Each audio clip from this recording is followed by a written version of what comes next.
দিয়ে চালিত সকলকে স্বাগত এবং শুভ সকাল। আজকের বিষয় হিন্দু ধর্ম।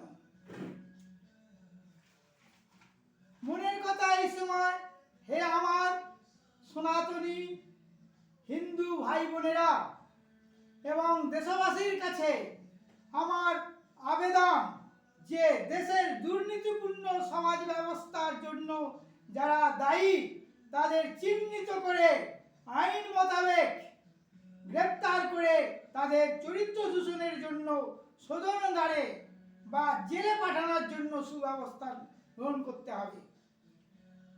রাষ্ট্র গ্রহণ করুক। আর অন্যায়ের বিরুদ্ধে ন্যায়ের সংগ্রাম, অধর্মের বিরুদ্ধে সত্যের সংগ্রাম আমাদের সেটা করতে হবে। তোমরা নেতাজি সুভাষচন্দ্র বোসের লেখা দুটি বই অতি অবশ্যই পাঠ করবে।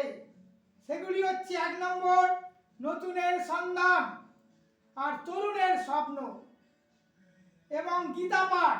এছাড়া তো বঙ্কিমচন্দ্রের আনন্দ মঠ আছে, অন্যান্য আমাদের শাস্ত্র আছে। বিবেকানন্দ তো অতি অবশ্যই নিবেদিতা বিবেকানন্দ। তাই বলি হিন্দু রাষ্ট্র ঘোষণা করুক ভারত।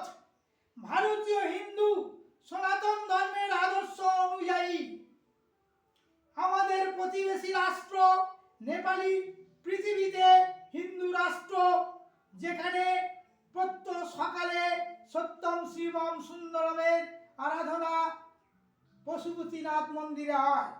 অধুনা নেপাল রাষ্ট্র ধর্মস্থানে পশু বলি মন্দ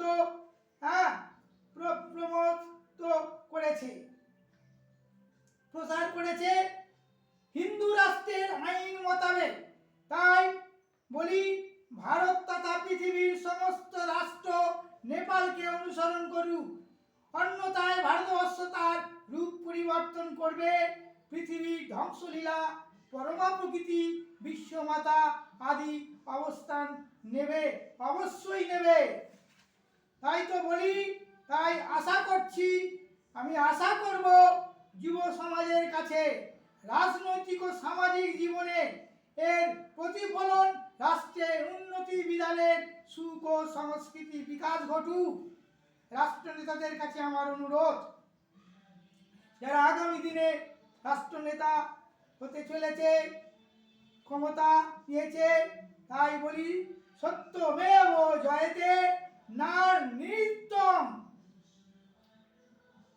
শাশ্বত ভারত মাতা কি জয়।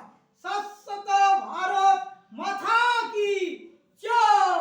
শাশ্বত ভারত মাতা কি জয়। শিব শম্ভু।